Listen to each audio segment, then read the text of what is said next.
आज्ञा नमस्कार। ए स्वतंत्र साक्षात्कार को स्वागत करुछि मु प्रिय रंजन। आज आम आलोचना करवा समाजर मंगल पाई जो माने व्यस्तबहुल जीवन को छाड़ी समाजर मंगल पाई निजक लगे थांती एवं समाजर किपरि आगको जीव अनेक समस्या आसे पारिवारिक समस्यार समाधान करती नुआ दिग देखाती एभली जड़े व्यक्ति अच्छा जी आगधाड़ी समाजसेवी राहुल स्वाई सर आप नमस्कार। जय जगन्नाथ सर अनेक कार्य भितर व्यस्तता भितर कहीं जड़े समाजसेवा आड़ को गति करती देखो समस्त भितर कोठी ना कोठी समाज सेवा करियार गोटे मनोवृत्ति समस्त भितर अच्छे कहार इच्छा प्रकाश कई इच्छा प्रकाश करती करने कई करती किंतु समाज पे समस्त मूल्यबोध अच्छी समाज प्रति दायित्व अच्छी कर्तव्य अच्छी समस्ते समाज सेवा प्रति मन बलया दरकार।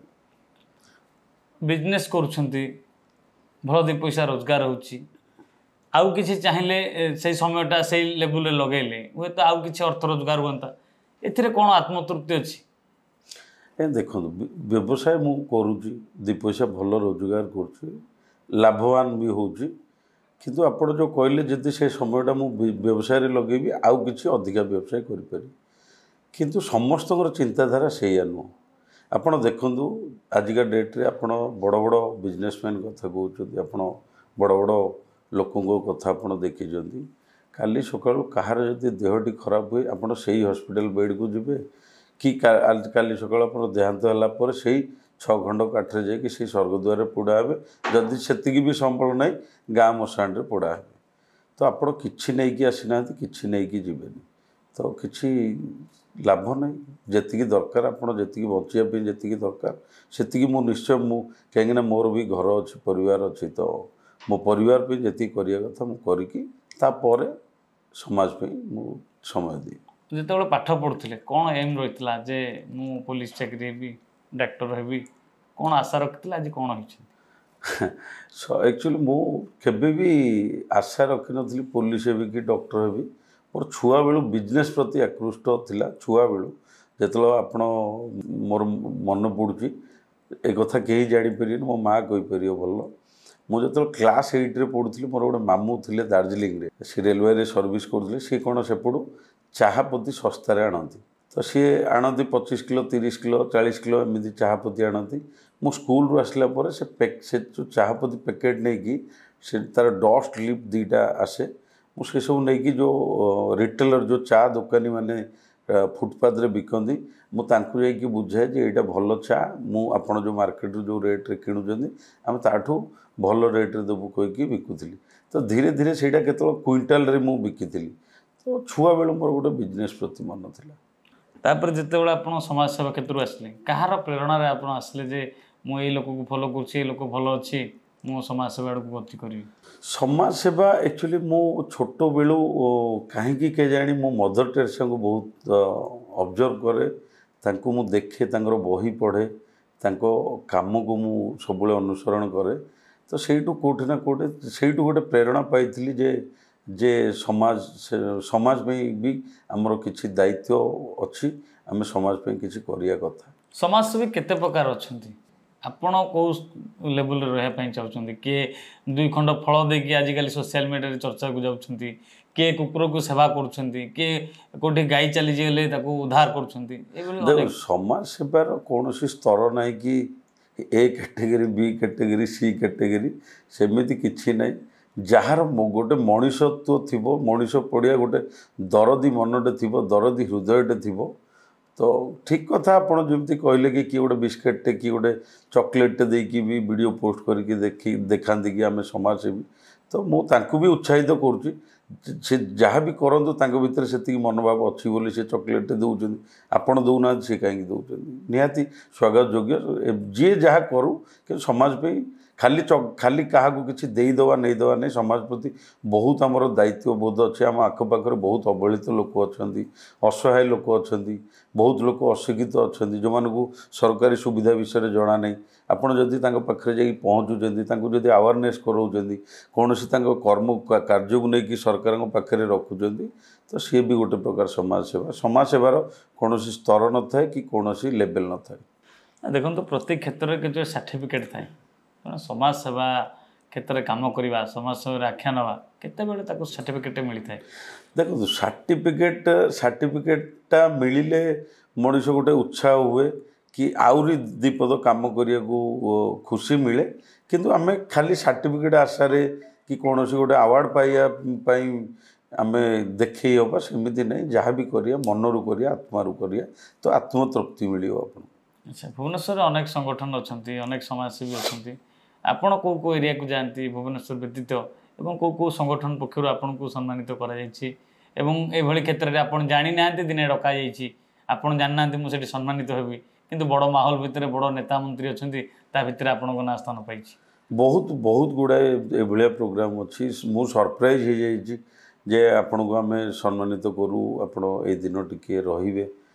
ମୁଁ ସେ ଅର୍ଗାନାଇଜେସନ୍ ସହିତ ବି ଜଡ଼ିତ ନୁହଁ କି ମୁଁ ତାଙ୍କ ସହିତ କେବେ ଦେଖା ନାହିଁ ସାକ୍ଷାତ ନାହିଁ, ମୋତେ ଡାକିକି ବହୁତ ଅର୍ଗାନାଇଜେସନ୍ ଅନର୍ କରାଇଛନ୍ତି। ଏମିତି କେବେ ସିଚୁଏସନ୍ ଅଛି ବିଜନେସ୍ର ବଡ଼ କାମ ଧରିଛନ୍ତି, ଅନ୍ୟପଟେ ଏପଟେ ଗୋଟେ ସମାଜ ସେବା ପାଇଁ କଲ୍ ଆସୁଛି, ଆପଣ କାହାକୁ ପ୍ରାଧାନ୍ୟ ଦେଇଛନ୍ତି? ମୋର ଆପଣ ଯେମିତି ଜାଣିଥିବେ ଆମେ ଗୋଟେ ମିଳିତ ଉଦ୍ୟୋଗରେ ଗୋଟେ ବୃଦ୍ଧାଶ୍ରମ ଚଲେଇଛୁ। ସେଇଠି ଗୁଡ଼ାଏ ଅବହେଳିତ ମା ବାପା ଅଛନ୍ତି, ତାଙ୍କୁ ନେଇକି ଆମେ ସେବା ଯତ୍ନ କରୁ, ତାଙ୍କର ଦାୟିତ୍ୱ ନେଉ। ତ ଏମିତି ହେଇଛି ଗୋଟେ ଥର ମାନେ ମୋର ଗୋଟେ ବିଜନେସ୍ ମିଟିଂ ଥିଲା, ବହୁତ ଇମ୍ପୋର୍ଟାଣ୍ଟ ମିଟିଂଟେ ଥିଲା। ସେ ଟାଇମ୍ରେ ଆମର ଗୋଟେ କାଞ୍ଚନ ମା ବୋଲି ଗୋଟେ ମା ଥିଲେ, ତାଙ୍କର ହଠାତ୍ ମାନେ ସିଏ ସେନ୍ସଲେସ୍ ହେଇଗଲେ ଆଉ ତାଙ୍କର ସେନ୍ସ ଫେରିଲାନି। ମୁଁ ସେତେବେଳେ ଇମିଡ଼ିଏଟ୍ ସେ ମିଟିଂକି ନ ଯାଇକି ସେ ମାଆକୁ ନେଇକି ଯାଇଥିଲି। 2 ଦିନ 3 ଦିନ ଆମେ ହସ୍ପିଟାଲାଇଜ୍ ମା ପାଖରେ ରହିକି ତାଙ୍କ ସେବା ଯତ୍ନ କରିକି ସେ ବର୍ତ୍ତମାନ ସୁସ୍ଥ ଅଛନ୍ତି। ଆଗକୁ ଆଉ କ'ଣ ଲକ୍ଷ୍ୟ ରହିଛି? ଲକ୍ଷ୍ୟ ଅନେକ ଅଛି, ଲକ୍ଷ୍ୟ ବହୁତ କିଛି ଅଛି। ଲକ୍ଷ୍ୟ ତ ସବୁ ଜିନିଷ ଆମେ ପୂରଣ ହେବ ବୋଲି ଆଶା କରିପାରିବାନି, କିନ୍ତୁ ଆଶା ଭାଙ୍ଗିବାନି ମଧ୍ୟ ବହୁତ କିଛି କରିବାର ଅଛି। ଆହୁରି ବହୁତ ଅବହେଳିତ ମା ବାପା ଅଛନ୍ତି ଦୁନିଆରେ। ଆମେ ତ ନିମିତ୍ତ ମାତ୍ର, ବହୁତ ଛୋଟ ଜିନିଷଟେ ଯେତିକି ହେଇପାରୁଛି ଭଗବାନ ଯେତିକି ଦେଉଛନ୍ତି। ଆଉ ଗୋଟେ କଥା କହୁଛି, ମାନେ ମୁଁ କରୁଛି ବୋଲି କହିଲେ ବି ଠିକ୍ ହେବନି। ବହୁତ ଦୟାଳୁ ଲୋକ ଅଛନ୍ତି ଯେଉଁମାନେ ମାନେ ମୋ ବିଷୟରେ ଜାଣିଛନ୍ତି। ଯେତେବେଳେ ଆମର ଯେଉଁ ବୃଦ୍ଧାଶ୍ରମର ଭିଡ଼ିଓ ପୋଷ୍ଟ ହୁଏ ତ ବହୁତ ଗୁଡ଼ାଏ ଲେଡ଼ିଜ୍ ମାନେ ହଉ କି ବହୁତ କପଲ୍ ଅଛନ୍ତି, ବହୁତ ଲୋକ, ବହୁତ ଅନୁଷ୍ଠାନ ଅଛନ୍ତି ଯେଉଁମାନେ ଜାଣିଲା ପରେ ଆସିକି ମୋ ହାତ ମୁଠାକୁ ଷ୍ଟ୍ରଙ୍ଗ କରିଛନ୍ତି ଆଉ ସବୁବେଳେ ସାହସ ଦେଇଛନ୍ତି ଯେ ଆପଣ ବଢ଼ିଆ କାମ କରୁଛନ୍ତି, ଆଗକୁ ବି ଏ କାର୍ଯ୍ୟ ଜାରି ରଖନ୍ତୁ, ଆମେ ସବୁବେଳେ ଆପଣଙ୍କ ସାଙ୍ଗରେ ଅଛୁ। ସେଇଥିଲାଗି ଏ କାମ କରିବାକୁ ଆହୁରି ବେଶୀ ଉତ୍ସାହିତ ଲାଗୁଛି। ଆଜିକାଲି ଟ୍ରେଣ୍ଡ ବିଷୟରେ ଦେଖିଥିବେ, ଟ୍ରେଣ୍ଡିଂ ରହିଛି, ଜନ୍ମଦିନ ହେଉ କିମ୍ବା କୌଣସି ଦିବସ ଆସିଲେ ଗୋଟେ ସୋସିଆଲ ପେଜ୍ରେ ଛାଡ଼ିବା, କେକ୍ କାଟିବା। ଆପଣ ଜନ୍ମଦିନ କିପରି ପାଳନ୍ତି? ମୋର ଜନ୍ମଦିନ ମୋର ତ ଆକ୍ଚୁଆଲି ମନେ ବି ରୁହେନି ମୋର ଜନ୍ମଦିନ ବୋଲି।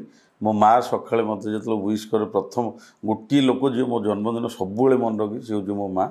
ମୋତେ ସକାଳେ ଯେତେବେଳେ ସିଏ ମୋତେ ଫୋନ୍ କରେ, ୱିଶ୍ କରେ କି ମୋର ଜନ୍ମଦିନ, ମୁଁ ସବୁବେଳେ ଚାହେଁ କି ସେ ଯେଉଁ ସେଲିବ୍ରେସନ୍ଟା ଗୋଟେ ଅସହାୟ ଲୋକଙ୍କ ସାଙ୍ଗରେ, ମାନେ ଯେମିତି କୁହନ୍ତି ନା, ମୋ ଛୋଟବେଳ କଥା କହୁଛି, ମୋ ଫାଦର ଯେତେବେଳେ ଲେକ୍ଚର ଥିଲେ ସେତେବେଳକୁ ବାବାଙ୍କର କଲେଜ ଗ୍ରାଣ୍ଟ ହେଇନଥାଏ, ଆମର ଫାଇନାନ୍ସିଆଲି କଣ୍ଡିସନ୍ ଏତେଟା ଭଲ ନଥିଲା। ବାବାଙ୍କୁ ବୋଧେ ସେତେବେଳକୁ କମିଟିରୁ 200-250 ଟଙ୍କା ମିଳୁଥିଲା, ଜେଜେମାକୁ କିଛି ସ୍ୱଳ୍ପ ପେନ୍ସନ୍ ମିଳୁଥିଲା। ତ ସେଇଥିରେ ଆମ ପରିବାର ଚଳୁଥିଲା। ତ ସେତେବେଳେ ଆମ ଭାଇ ଭଉଣୀ 2 ଜଣ ଯେତେବେଳେ ଘରେ ମାଆ କେଉଁଦିନ ଗୋଟେ ମାଛ ଯଦି ହେଇଥିବ କି କେଉଁଦିନ ଅଣ୍ଡା ହେଇଥିବ, ଆମକୁ ସେଦିନ ଲାଗେ କି ଆଜି ଆମ ଘରେ ଭୋଜି ହେଇଛି। ତ ସେଇ ଯେଉଁ ମନୋବୃତ୍ତି ଆଜି ବି ସେଇ ଜିନିଷଟା ଅଛି। ସେ ତଳଦିନ କଥା ମନେ ପଡ଼େ। ଆଉ ମୋ ଜନ୍ମଦିନେ ମୁଁ ଭାବେ କି ଯେ ଯେଉଁମାନେ ଅସହାୟ, ଯେଉଁମାନେ ଦୀର୍ଘ ଦିନ ଧରିକି ବହୁତ ଦିନ ଧରିକି ପଡ଼ିକି ରହିଛନ୍ତି, କେତେବେଳେ ଭାରି ଅବହେଳିତ ଅଛନ୍ତି, ମୁଁ ତାଙ୍କ ସହିତ ଜନ୍ମଦିନଟା ବିତେଇବାକୁ ଭଲ ଲାଗେ। ଆଉ ମୋ ଆଶ୍ରମରେ ବି ମା ବାପାଙ୍କ ସହିତ ମୁଁ ଜନ୍ମଦିନ, ଦୀପାବଳି ସବୁ ମୋ ଆଶ୍ରମରେ ମୋ ବାପା ମା, ଲୋକଙ୍କର ଗୋଟେ ମା ବାପା, ମୋ ପାଖରେ ଏତେ ମା ବାପା ଅଛନ୍ତି, ତାଙ୍କ ସହିତ ମୁଁ ସବୁ ଅକେଜନ୍ ସେଲିବ୍ରେସନ୍ କରେ। ଅନେକ ଲୋକ ଏ ସେବା କଲେ କହନ୍ତି ପୁଣ୍ୟ ପାଇଛନ୍ତି, ପୁଣ୍ୟ ମିଳିବ ବୋଲି। ଆପଣ କିଛି ପୁଣ୍ୟ ପାଇଲେଣି, ତା'ର ଲାଗିଛି ନାହିଁ ମୁଁ କିଛି କାର୍ଯ୍ୟ କରୁଛି, ମୋତେ କିଛି ମିଳିଲା ଭଳି ଲାଗୁଛି? ପୁଣ୍ୟ କି ପାପ ମୁଁ ତ ସେ ମାପକାଠି କେବେ ମାପିନି କି ଜାଣିନି। କିନ୍ତୁ ହଁ, ଗୋଟେ ଜିନିଷ କହିବି ଯେ ମୋ ପାଖରେ କିଛି ବି ନଥିବ, ବହୁତ ଅସୁବିଧାରେ ଥିବି, ଆଉ ମୋର ଯେତେବେଳେ ବୁଦ୍ଧି ଶୂନ୍ୟ ହେଇଯିବ ଯେ ମୁଁ କ'ଣ କରିବି, କୁଆଡ଼ୁ ନା କୁଆଡ଼େ ସେ ଜିନିଷଟା ଏତେ ସୁରୁଖୁରୁରେ ହେଇଯିବ तो निहाती माँ बापा आशीर्वाद मो ऊपर अच्छे। निश्चित रूप आम आलोचना करते आग धाड़ीर समाजसेवी राहुल स्वाई सहित जी कि जड़े समाज सेवा करने सहित निज बिजनेस संभाळा सहित अनेक लोक असहाय निराश्रय लोक आश्रय देते एक वृद्धाश्रम करके अनेक जिलार बुद्ध माँ बापा को आश्रय देते अनेक पक्षे देखा समय पाइले नीरव रहिले मदर टेरेसा बही पढ़ती एवं तांकर शिक्षणीय गुणगुड़िक ग्रहण करती एवं आगक निज जीवन शेष निश्वास पर्यंत समाज सेवा करने सहित लोकों सेवाई निज जीवन को रखिंट भुवनेश्वर कैमरा पर्सन गुडुम प्रियकांत साहब।